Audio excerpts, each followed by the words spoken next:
living through an era of compounding uncertainty, wars that don't end, political systems under stress on every continent, a tech revolution that is moving faster than our ability to understand what it means in each of its stages.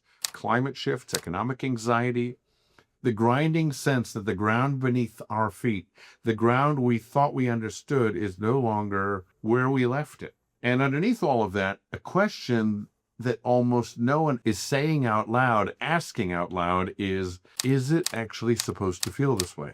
Well, I think I want to spend a little time with you on that question because I think it's worthy of all of our consideration. And I think the answer, the most honest answer, might actually be a helpful one at this point. Here's the first thing that I want to say, and I want to say it plainly. Stability, the kind that most of us were raised to expect, was never real. And I think if we've come into later years of childhood, adolescence, certainly adulthood, we've realized that. Maybe we couldn't initially name it or point to it, but we've certainly come to understand that stability is essentially a fallacy.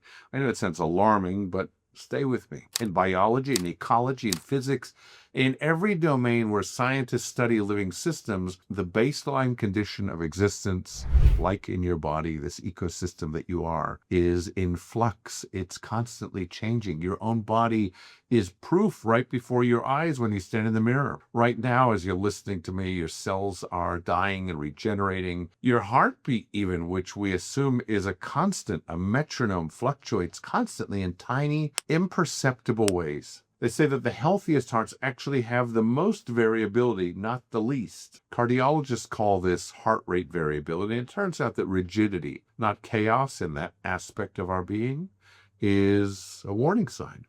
The same is true in other ecosystems. The forest that never burns eventually can't sustain itself. Rivers that are never permitted to flood lose their nutritional richness. The stability that we manage for often produces a kind of brittleness that perhaps we recognize. And yet we built entire civilizations around the idea that stability was the goal. Predictable jobs, predictable governments, predictable futures. The promise, often implicit, was that if you did the right thing, the ground would hold. And I think you and I would probably say that that promise is fraying. And when a promise frays, there are at least two responses. One is perhaps to rage at the fraying, to resist the change, to insist that the promise was real and that somebody had the gall to steal it. And the other is to ask, what if the promise was always more fragile than we actually admitted? What do we actually need to do? What do we actually need instead of stability? I've spent much of my adult life working across religious lines, whether it was at the United Nations various times, in interfaith dialogues, in conversations with leaders from traditions or countries very different from my own. And one of the things that I've learned in these rooms, in these mekomot, in these places, is this, that the fractures that we see in the world between nations, between people, between cultures, are rarely about ideology at their root. They're almost always about something else, more primitive, more innate to who we are, which is fear.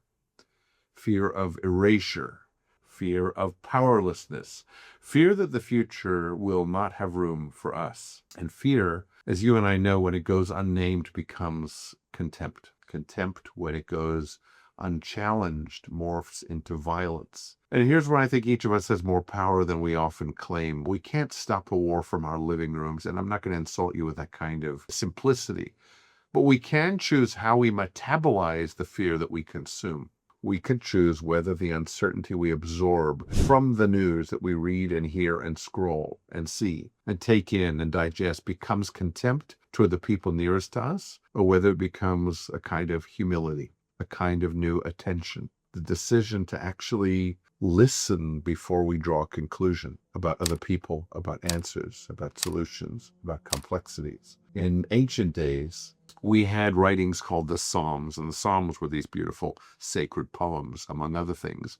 They were a masterclass in metabolizing fear. If you think about a psalm that you might be familiar with, if you have any religious literacy or not, I'll share one with you. Psalm 46. It's one of the most extraordinary pieces of spiritual literature, I think, in any tradition. And it begins, and I'll say the word God, knowing that all of us have different concepts of what that means or doesn't mean. And what I would suggest is approach the rest of what I say with curiosity, because perhaps it might be helpful to you, instructive. So the text basically in its translation says that God is our refuge and strength, an ever-present help in trouble. Therefore we will not fear, though the earth give way and the mountains fall into the heart of the sea. The mountains falling into the sea isn't a metaphor to be spiritualized away. It's a description of the world turning upside down. And the response isn't, don't worry, everything will be fine. The response is, even in that, there is something to hold on to. Even in that, there is a sentence, or not a sentence, but a center. And then near the end of the same psalm come 5 stunning words: be still and know. They don't say figure it out. They don't say fix it. They don't say be certain. Just be still and know. This isn't passivity. It's the most radical form of presence. In a matter of a few years, we've moved from AI being science fiction, a concept, to AI being a tool that millions of us use daily, that writes, reasons, creates, advises, diagnoses, teaches. It's already in our operating rooms, in legal offices. It's already in classrooms. And the honest response to that is both things can be true at once. It's remarkable. It is legitimately frightening, and at the same time, it's legitimately helpful. The remarkable part is it's already helping doctors detect cancers earlier than ever. It's helping researchers compress decades of drug discovery into months. It's helping students in under-resourced communities around the world access tutoring that used to be a luxury, helping people across language barriers communicate in ways that were once impossible. So yes, the instability and the fear of what AI might do, but also the gratitude for what it is doing. And these, I know, aren't small things. And the frightening part is we don't fully understand what we've built. And the people who built it will tell you that. The question of what happens when systems more capable than us make decisions we can no longer fully audit, that's not a paranoid fantasy. That's real. It's an open question we have to be asking. And underneath both the remarkable and the remarkably frightening is a deeper question that I think is actually the right one to ask. What is it specifically that only human beings can do? Because I don't think the answer is cognitive processing. Artificial intelligence is better than that, than we are in many domains already. I think the answer is something more like what I referenced before: presence, accountability, the willingness to sit with one another, with another person in their instability, in their anxiety, in their suffering, and say simply, I am here. Know that. The choice, and it's always a choice, to see the human being in front of you rather than the category that you might place them in.